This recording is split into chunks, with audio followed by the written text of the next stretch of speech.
Demam berdarah, juga dikenal sebagai demam dengue, adalah penyakit yang disebabkan oleh virus dengue yang ditularkan melalui gigitan nyamuk Aedes aegypti yang terinfeksi. Berikut adalah penjelasan lebih rinci tentang penyakit demam berdarah. 1. Gejala. Gejala demam berdarah dapat bervariasi, mulai dari demam tinggi mendadak, nyeri otot dan sendi, sakit kepala parah migrain, ruam kulit, nyeri di belakang mata, mual, muntah, dan perdarahan dari gusi atau hidung. 2. Penularan. Virus dengue ditularkan melalui gigitan nyamuk Aedes aegypti yang terinfeksi. Nyamuk ini umumnya berkembang biak di sekitar tempat-tempat yang memiliki air tergenang, seperti bak mandi, ember, atau pot bunga. 3. Diagnosis. Diagnosis demam berdarah biasanya didasarkan pada gejala klinis, pemeriksaan fisik, dan tes laboratorium seperti tes darah untuk mendeteksi virus dengue atau antibodi terhadap virus tersebut. 4. Pengobatan. Tidak ada pengobatan khusus untuk demam berdarah.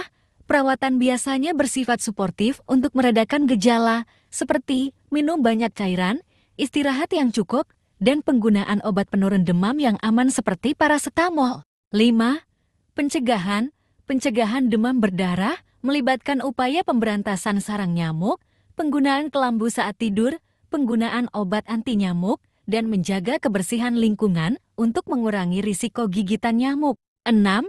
Komplikasi. Demam berdarah dapat berkembang menjadi bentuk yang lebih parah, yaitu demam berdarah dengue DBD yang dapat menyebabkan komplikasi serius seperti shock dengue yang mengancam jiwa akibat penurunan tekanan darah.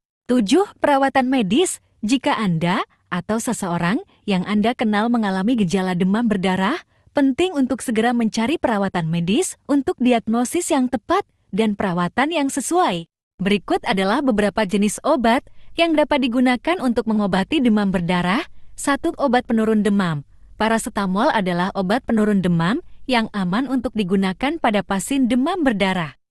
Penggunaan aspirin atau ibuprofen sebaiknya dihindari karena dapat meningkatkan risiko perdarahan. 2. Cairan intravena. Pemberian cairan intravena penting untuk mencegah dehidrasi dan menjaga keseimbangan cairan dalam tubuh pasien demam berdarah. 3. Obat anti mual. Jika pasien mengalami mual atau muntah, dokter dapat meresepkan obat anti mual untuk membantu meredakan gejala tersebut. 4. Obat nyeri. Untuk meredakan nyeri otot dan sendi yang sering terjadi pada demam berdarah, dokter dapat meresepkan obat penghilang nyeri yang sesuai. 5. Pengobatan simptomatik. Pengobatan simptomatik lain seperti obat antiinflamasi non-steroid (ANS) atau obat anti alergi juga dapat diberikan sesuai dengan kebutuhan pasien.